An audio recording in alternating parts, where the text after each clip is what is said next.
Welcome back to Cover One, the NFL Draft Podcast. I am Russell Brown, and joining me today, Eliot Crist of TheQuantEdge, TQE, or as I like to call it, TKO. Eliot, brother, how we doing, man?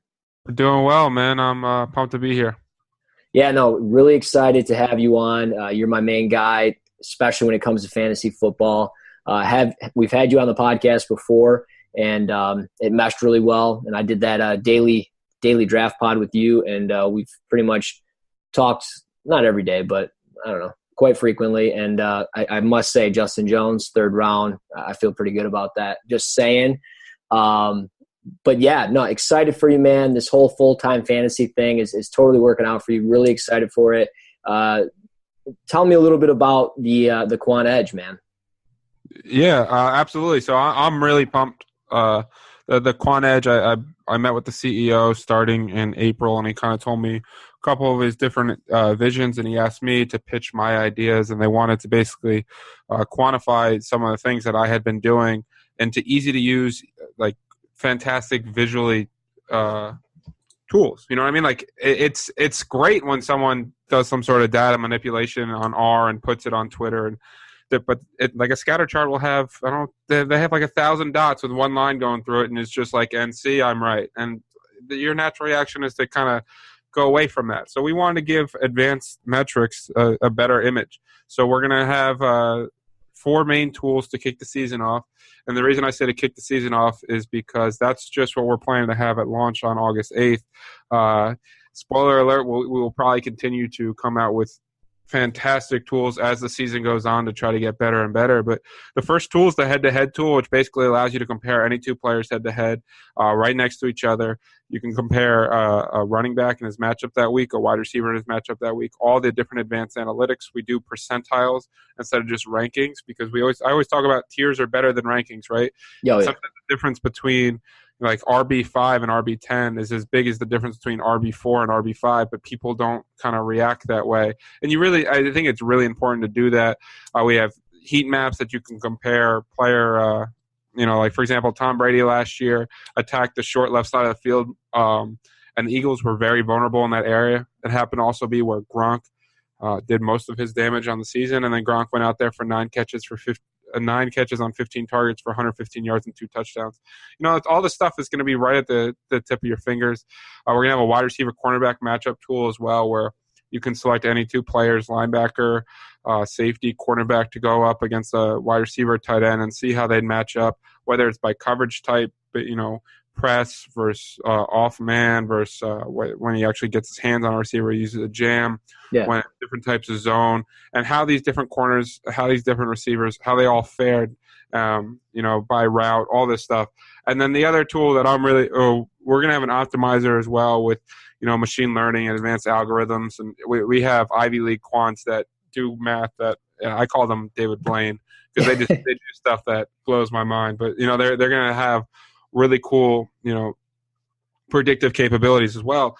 But the injury tool is something I'm really excited about, because one of the hardest things to do is, you have info on a player, and when he misses a game, sometimes he's played for 2 straight years, right? And how am I supposed to know that true impact? So we're going to be able to do all these different splits based on players and teams to understand a real impact of an injury, right? So last year, Antonio Brown, broke his ankle or leg, or he hurt his leg against the Patriots, right? Yeah. But he played every other game that season. And the year before, I'm pretty sure he played every game but the last game of the year when guys rested. So if we look at the last time he missed and how that impacted the offense, that's such a long time and a small sample size. So we're doing it by snaps. When's Antonio Brown off the field? How does it impact it? Where does the ball go? How are the explosive plays? What's the run-pass percentage? All these different things. And you can do this for offensive and defensive players and get a real picture of what an injury means in the NFL. And the most violent sport in the country, or I guess in the world. Rugby's got a fair shot. I watched a rugby Scotland game, and it was just injury timeout after every play. I'm getting off track here, but you get a real sense of that. And so we're going to have all these different tools on top of, I think, 25 different podcasts and articles a week, season-long betting, DFS, for $29.99 a month or $100 for the NFL season. And we're below market against a lot of people. All of August will be free for people to check us out and kind of get comfortable with everything. I'm going to have video tutorials of how to use every tool and what different things mean. But, we're basically making advanced metrics easy for you. Yeah, no, I mean, there's definitely a lot of information. And I think the best thing is as complex as that sounds, the website is fantastic. It's very easy to use. I've been fortunate enough to actually check it out. And I mean, it looks very simple, and it just like everything that you want as far as like fantasy goes, it's all right there in one place. And like, I can't tell you how many times as far as like daily fantasy goes, like I don't spend a ton of money on it, but like Sunday mornings, I'll wake up, I'll be looking at lineups, or Saturday nights, I'll be looking at lineups, and I'm like trying to find like these mismatches. And everywhere I come across, there's like these outrageous prices, but they don't have exactly what I'm looking for. This here with TQE, there is so much with it, and it has everything that you're looking for. So I think like $29.99 a month is fantastic, or $100 again for the football season for the NFL year is also fantastic, no matter what route you take. And there's so much information, and like I'm so excited for it. It's launching August 8th of 2018, so 8/8/18. Put that on your calendar, circle it. Now, you're talking about articles and podcasts. In your bio on Twitter, at Eliot Crist, it says what is it, sports product manager or senior product manager? Sports product manager, yeah. Sports product manager. Title.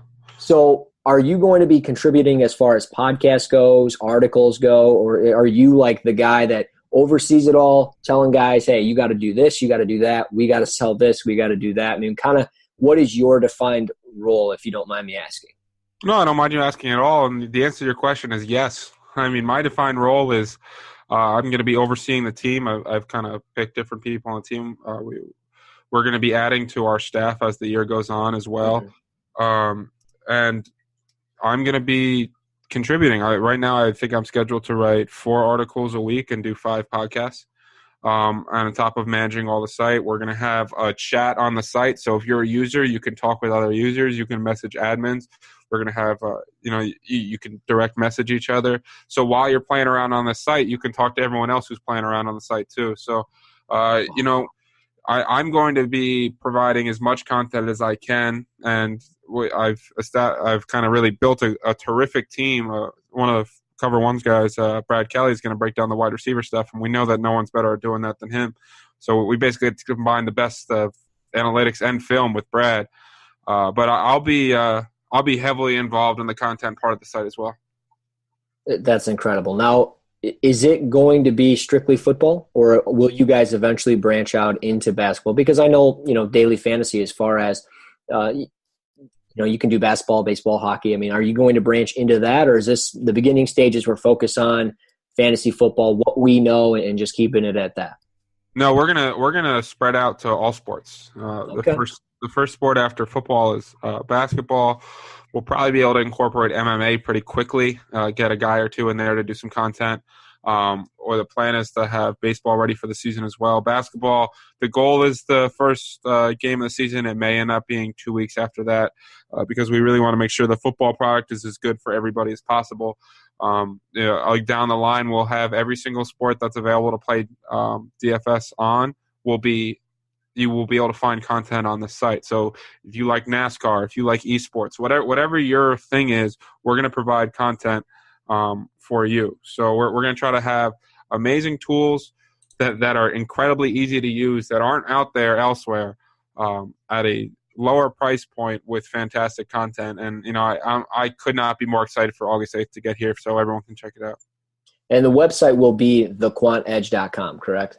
That is correct. You guys put that in your favorites on your browsers, TheQuantEdge.com. That's QUANT, and then edge, obviously very simple.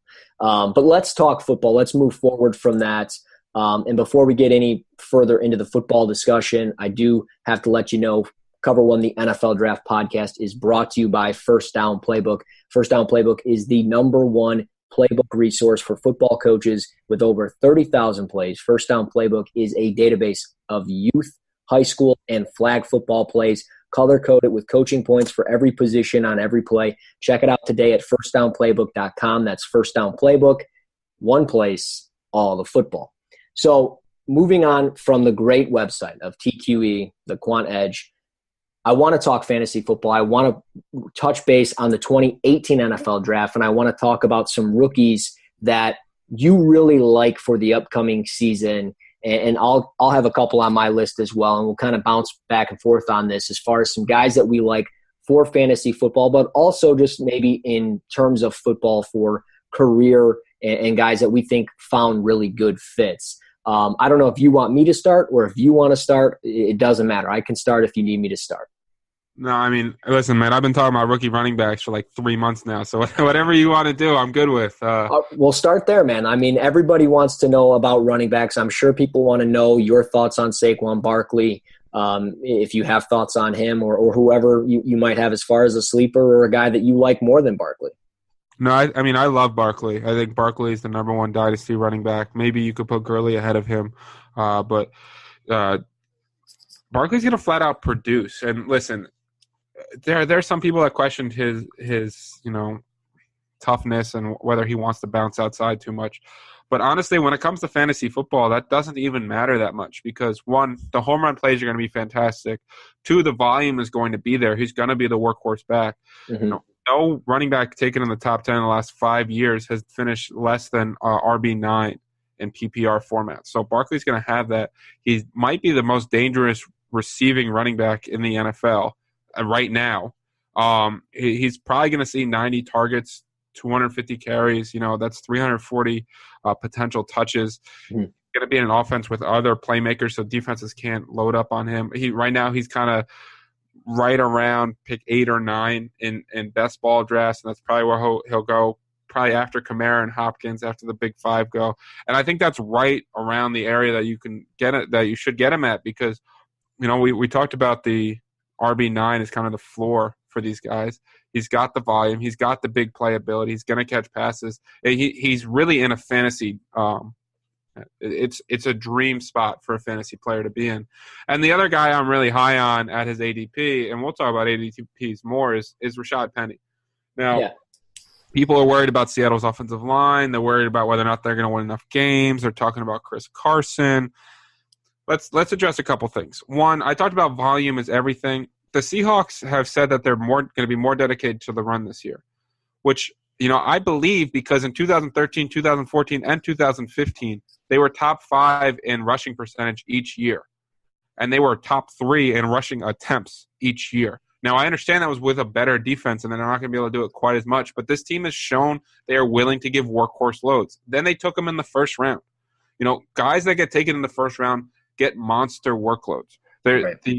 The only guy with under 14 touches and targets per game was Mark Ingram on the Saints, and Sean Payton, for some reason, hates Mark Ingram. And the other guy below 15 was Christian McCaffrey, and he led all the running backs in targets in the NFL. They're going to get Penny the ball. They drafted him to hand him the football. He's a first-round pick. He's got the volume. The offensive line is a concern, sure, but we saw Chris Carson have success, and anyone next to Russell Wilson makes me feel better. Is he a great pass catcher? No. Is he a bad pass blocker? Absolutely. But I care about pass blocking to the point where the coach does, right? And if they already said they feel comfortable and they're going to have him out there, I don't care if someone tells me Chris Carson's the starting running back right now. He's not going to last. Whenever you spend that kind of capital on a running back, it's to play him. And, I don't see a real threat to his pass-catching roles, and right now he's a mid-4th-round guy, and you could get second-round production. I wouldn't be surprised if he outscores a Jordan Howard who's going in round 2. And for me, that's the kind of guy, the upside there. He's probably got an RB2 floor with an RB1 ceiling, and he's priced at his floor. So that's the kind of guy I want to buy. And then the last one is Kerryon Johnson right now is going in the 8th or 9th round. And I just think that's a mistake. I know people are worried about LeGarrette Blount. I think he was the least efficient running back in the red zone last year with 1 touch inside the 5 that went for a touchdown, I think on 12 carries, which is brutal. He's 32, 33 years old, didn't get much guaranteed money. They traded up to get Kerryon Johnson in the 2nd round. They said they could view him as a workhorse. Now I think Riddick will take some work away from him in the passing game 100%. But Johnson's going to be involved and has like a real ceiling, an RB2 ceiling, and he's drafted at like an RB4 right now. So Kerryon Johnson's a guy I want a lot of as well. I have to say I agree with everything that you're talking about. I really like Rashaad Penny in Seattle, Saquon in New York. That was going to be my question as far as where do you think he's getting drafted. You're saying 8th or 9th, which I think is fantastic. And I mean, it's 100% truthful. I mean, 330, 340, maybe even 350 touches for him. It doesn't seem unrealistic. I mean, I think that's a pretty realistic number for the amount of touches that he's going to get. It'll be interesting to see what Odell Beckham does as far as, how many targets does he take away from him, and then Sterling Shepard and Evan Ingram and some of the names that they have in the receiving game. But Barkley should definitely be a part of that. Kerryon Johnson, I want to touch on this because obviously I'm our resident Lions fan here. I got to say, I do like the fit. I didn't like the pick when it happened. I didn't like trading up to get him and passing on Darius Geis, but that's definitely something I've preached for a long time now. But I do like the fit for Kerryon Johnson. Does he have some things that he has to work on? I think he runs a little high. I'm worried as far as injuries go. He's had a long list of injuries, and I think every running back goes through their fair share. But Kerryon has had a lot, and it seems like every single game that you put on of him in college, he was down. And maybe that's part of the reason to why he's going in that 8th or 9th round. But I like the fit for him for the simple fact of that LeGarrette Blount should not be your every down back. He will be your short yardage guy. He will be your goal line guy. Kerryon should be your starting running back to start the season. If anything, Amir Abdullah is there through training camp. Maybe you cut him. Maybe you trade him. Maybe you even keep him. I don't see a role for him at all. Theo is definitely your pass catcher, no doubt about that. But Kerryon's going to be the guy that should be getting 1 to 2 carries on every single set of new first down. Every drive, you should see 1 or 2 touches at least. At least. Yeah. And Matt Kelly says something, and I think it's really important, that I don't hate players, I hate ADPs. Right? So even if you don't like Kerryon Johnson, we're talking about a guy that's going to play a lot. And at running back, we talked about a lot of it has to do with volume. And I'm getting a lot of volume at not a lot of price. Right. And, like a guy like Darius Geis, you were very high on him in the draft, I believe, right? Yep. Draft. I was very high on him. He was my RB2. He had a late first-round grade from me, and I don't give out first-round grades for running backs, really. And he's fantastic. But he's being drafted in the 3rd round right now, which is too high for a player on the Redskins, where Chris Thompson is going to catch all the passes. No running back had above a 7% target rate when Chris Thompson was healthy. And even when he wasn't healthy, they never gave a workhorse back load to anybody. They were playing Byron Marshall, and they were playing Capri Bibbs in that pass-catching role. Gruden has already said, I don't care if Geis can catch. We don't need him to do that. He's going to be a 1st and 2nd down guy. And then, because I do believe Geis could catch, and I think if Geis went to another team, he would be a 2nd-round player in fantasy football. But the landing spot, people need to adjust for it. Even if you go back to Gruden in Cincinnati, they had the Jeremy Hill and Giovanni Bernard. He's always had that pass catcher. He believes in splitting time. And right now you have to pay a price where you're not paying for someone to split time. And I think Geis and Johnson are great guys to talk about. Is Geis way better than Kerryon Johnson to me? Absolutely. But is Kerryon Johnson the 8th way better of a pick than Darius Geis in the 3rd? Yeah, because honestly, they could end up having pretty similar roles on their team. No, and you're right. I mean, and these are 2 guys that are going to be touching the football in the 1st and 2nd down. And then depending on where that 3rd down is, if there is one, odds are you bring in maybe that pass catcher of Chris Thompson, maybe you bring in Theo Riddick, maybe you bring in your short yardage guy. And odds are the short yardage guy for Washington will be Darius Geis. So he could really be, realistically speaking, if he gets 4 yards per carry, 4 yards, you got 3rd and 2, odds are you might be giving it to him again. But I totally understand what you're saying. And when we talk about volume and everything else, if you're getting similar volume in round 8 or 9 with Kerryon as you are Geis in the 3rd round, your best bet is to go another position or a better player over Geis and then getting Kerryon later on in the draft. A guy I really like is Sony Michel, the 1st-round pick for the New England Patriots. He was taken 31st overall. I like him simply for the fact that I know that they do some wacky things out there. We all know that with New England. but this offense is definitely going to change. It sounds like they might be trying to trade Malcolm Mitchell. Yeah, I think he's starting the season on the PUP list. I think Kenny Britt is as well. Things are definitely changing. Danny Amendola is not there anymore. I know they have Jeremy Hill. I know they have Rex Burkhead, but they don't have Dion Lewis. And I think if there's any running back in that system that can take a Dion Lewis-like role, who saved my fantasy season last year completely, was Dion Lewis. Adding him was fantastic in my 12-team league. And I think he's a guy that Sony Michel is a guy that can fill that role. He might not be as productive, but I think he's projected right now around 150 carries, just under 700 yards, maybe 6 touchdowns or so. And he could get, 30 receptions with 2 or 3 touchdowns there. So it's not fantastic, but as far as where I think he's getting drafted, I think they were saying like maybe the 60th pick of the draft or wherever that is, depending on how many teams you have in your league, probably the, 6th round, 5th round, somewhere like that. I mean, is he a guy that you would think is okay to pick up in that spot? So anytime you get a Patriots running back, you have to understand that he can either win you the league or lose you the league, right? Yeah. And right now, with Sony Michel, I'm doing best balls. And for people that don't know what that is, basically, like on draft, if you want to sign up for draft, use promo code TQE, and you will get your first deposit with $3 to play for free. You will basically with best ball is you draft 18 players, and then it's over. And they just, whoever scores the most points in the year, your best lineup's automatically generated. You win, right? And with Sony Michel, he has that potential. And right now he's a guy that when he's in the 5th round, I take. When he goes in the 4th round, I avoid. But if we look at that Dion Lewis role, it's really interesting because Lewis was one of the most I think he was the most efficient running back in the NFL last year. Mm-hmm.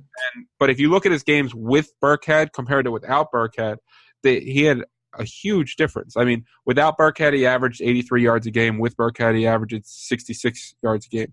His targets dropped from 4 targets a game to 2.42 targets a game when Burkhead was out.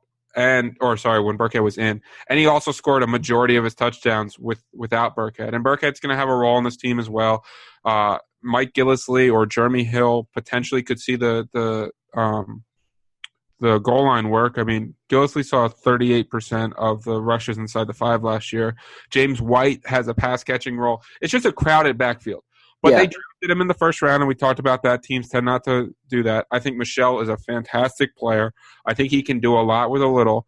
I think that in a redraft league where you got to choose what week to start him, it could be more difficult than best ball where, he could have 5 or 6 weeks that are fantastic and another 5 or 6 weeks that he scores no points, and that's not going to hurt you in best ball, but it could really hurt you in redraft trying to pick which week that is. Yeah, and I think I read somewhere as far as like strength of schedule, and I know these are always really hard to understand for fantasy, but he has the 2nd easiest for running back. So I think that plays in a favor too. And I don't know, I'm really high on him. I was a big fan of him coming out of college. I love the fit for him in New England. So I'm excited to see where he goes and how it all pans out for him. And another running back, and maybe we'll move on from running backs, move over to receivers and things like that. Ronald Jones for Tampa Bay. I think he could be fantastic. I know he was a 2nd-round pick, but no Jameis Winston to start the year. Your backfield's shaky already with Peyton Barber. Jacquizz Rodgers is there. I think they've needed a starting running back for a while. You don't have Doug Martin anymore. Ronald Jones should be the guy that I think gets the bulk of the carries. Maybe he doesn't get it in certain situations because of Rodgers and Barber.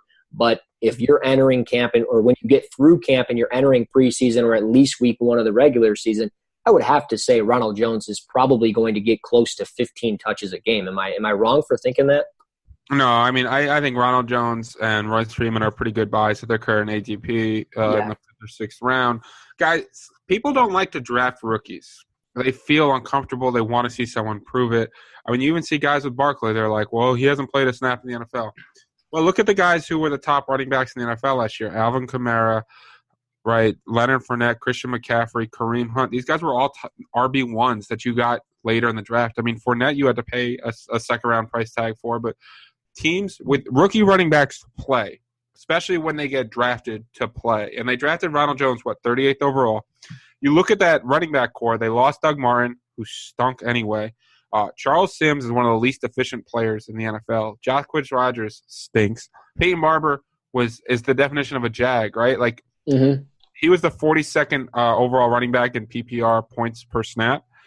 Martin was 83rd. Sims was 94th. Jacquizz Rodgers was 75th. Like, these guys aren't very good. Now, Charles Sims probably sees a pass-catching load for sure. But even putting Ronald Jones around, 3 targets a game, 2.8 targets a game, which is basically combining the roles of Doug Martin and Peyton Barber, that's going to put him around 44.8 targets per game, plus his 200-plus carries on the season, and an offense that could score a lot of points. And he's a big play guy, and you get him the ball. He could do a lot with that kind of workload. So I think Ronald Jones is a great buy. I think Royce Freeman's a solid buy. Jones is the guy that keeps falling, and I keep picking in all my best balls. And then the other running back that we didn't talk about, and I know we'll move on to other positions here in a minute, is Nyheim Hines of the Colts. They're going to move him all around the field. They don't have a ton of guys to pass the ball to. He's going to play slot. He may even line up out wide. They're going to get him the ball out of the backfield. I think he's a guy in PPR formats or even half-point PPR formats that's going in the 11th or 12th round that, could have a real impact on and be a spot starter, be a guy in best ball that has a couple big weeks. And he's a guy that I've been targeting as well.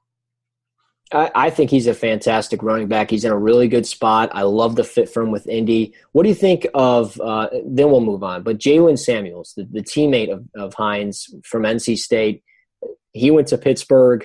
Is there any traction on that as far as where you think he could potentially play, and potentially with Le'Veon Bell and some of the question marks there? I think Le'Veon should play every game, but do you think we see some Jaylen Samuels, and is there any value there, or is it more James Conner and Bell and leave it at that? I like Jaylen Samuels a lot. He was one of my favorite guys in the draft just because he's a weapon, right? Yeah. You can play him wherever, at running back, at fullback, at tight end, at slot receiver. I mean, he's one of them. I think he led the country the last 2 years in plays over 15-plus yards. He's the guy that NC State went through all the time. He played quarterback in the Wildcat. I mean, he can make plays, and he's a smart football player. Vance McDonald and Jesse James are currently the 1 and 2 tight ends on that team. Vance McDonald never plays more than like 2 games a year. You can end up seeing Jaylen Samuels kind of like a big slot receiver on the team and getting some value. And if Bell missed any time, he'd get some carries. To answer your question on Samuels, I think in Dynasty he's a sleeper, and especially with Bell likely last year, I think he could end up getting significant time the following year. But this year on draft, he's listed as a tight end, and he could get some work in the slot, as a receiver. Oh. And if Bell did miss time and he became a running back and got that kind of volume as a tight end, he would be like a top 3 or 4 tight end in the league. And right now he's going the 18th round. So, if, you're feeling a little froggy, he's the kind of guy you could take a chance on. And if things fell right, he could win you the league. So Samuels is a pretty good call by you. And quite frankly, Jaylen Samuels has a really warm place in my heart because back when college DFS was legal, he was the tight end every week for $3.5K, and every other tight end was like a little bit less than him. And he was the only tight end that got any targets, and people weren't playing him. And he just kept making me money. And so listen, when it comes to fantasy, I'm always a Jaylen Samuels buyer, but I think the role and the position could lead to upside, and he's free. So I think it's worth a shot. Absolutely. Well, you're talking tight ends. I want to shift our focus to that position as far as the rookies go. Hayden Hurst was the only one that went in the first round for the tight end position. He went to Baltimore. From my understanding, he's not really practicing all that much. He's missing time. Maybe there's an injury going on there. But is there a rookie tight end that you really like from this draft? I know I have a guy that I specifically like, and that's Ian Thomas for Carolina. I think he fell in a fantastic spot.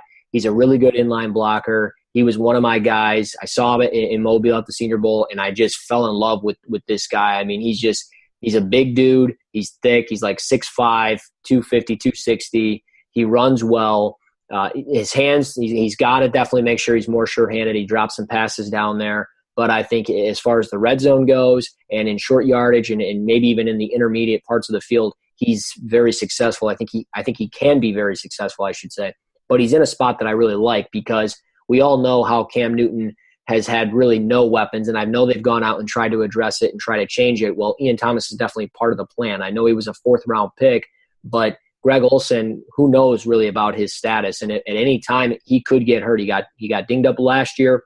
Maybe it happens again this year, or maybe he just wants to become that broadcaster that's been rumored for a while, and it becomes Ian Thomas's spot. And I think that could be something that we see. But I really like the idea of maybe Ian Thomas on the line, and then you have Greg Olsen in the slot with Curtis Samuel, and then maybe Christian McCaffrey, whoever their receivers would be. But what are your thoughts on Ian Thomas or another tight end? So I think Ian Thomas is a really good dynasty buy. I don't think this year he's likely to do very much. I would avoid him in best ball for sure. And in redraft, if Greg Olsen got hurt, I think he'd be a very popular ad. But I think he needs a Greg Olsen injury to be fantasy relevant. Yeah. The one rookie tight end I'll take a chance on in best ball is Mike Gesicki, and that's because he's just a receiver anyway. I mean, the best blocking he does is on Twitter, right? That's the old joke. And that, like, Gesicki's basically a big slot receiver, and Ryan Tannehill has peppered the slot, so we don't know if it's going to go to Albert Wilson or Danny Amendola or Mike Gesicki. Gesicki could be their best red zone guy. He could end up with 6 touchdowns on the year, and basically, if you score a touchdown as a tight end, you're going to be a tight end one that week because they're not that many. Great performances. So Gesicki in the 17th round in best ball, if you want to take a chance on a third tight end, makes sense to me. But other than that, I basically avoid rookie tight ends because it's probably the hardest position to transition to in the NFL. No doubt. Now, what about receivers? I know there's a lot of receivers here that we could be talking about, from Calvin Ridley to DJ Moore, who went to Carolina. There it is. DJ Moore, then we've got, James Washington, Anthony Miller. I mean, there's a lot of guys. My 3 guys that I really like at the receiver position, Anthony Miller, Braxton Berrios, and James Washington. I'll comment on Braxton Berrios while everybody calms down. Look, small white guy, slot receiver, playing with Tom Brady. What's not to like? Julian Edelman, suspended 4 games to start the year. No Danny Amendola. I've already talked about Kenny Britt, Malcolm Mitchell, Philip Dorsett. We all know what Philip Dorsett is. And I would take a chance on a guy like Braxton Berrios, at least for the first 4 weeks of the season, and maybe even season long, because of the fact that, hey, you might get this guy for dirt cheap, maybe your last pick of of your draft, and then you have a guy that could be playing from week 1 on, or maybe you get him from week 2 or 3 on. I think he's just a good player to stash in high hopes. But Anthony Miller is a guy that I really like for Chicago. I think he's their number 2 receiver in Chicago. I've been watching a ton of Matt Nagy and what he did with Kansas City, and I really like what he's got with Taylor Gabriel. I think his role will be very similar to Albert Wilson, who was okay with Kansas City this past year. And I think just Anthony Miller is going to thrive for what Matt Nagy wants to do. But again, James Washington as well, opposite of Antonio Brown. The floor is his to really be really good, and I think he can be really, really good. So what are your thoughts on those 3 guys, and obviously any additional guys that you have? So the Braxton Berrios thing, I think, is more of a dynasty thing. Jordan Matthews could easily start in the slot there, but I get where you're going with it. When it comes to Anthony Miller and James Washington, they're the 2 rookie wide receivers that continue to end up on my teams right now. Again, we're talking best ball. Miller's going about the 15th round. I love him, and I love Mitch Trubisky this year. I know we're talking about rookies, but Trubisky and Nagy's offense with the pace and the 4 new weapons. Yeah, oh, man. I don't think people realize what that offense is going to be this year, and Trubisky is one of the best late-round targets, and Anthony Miller's a great guy.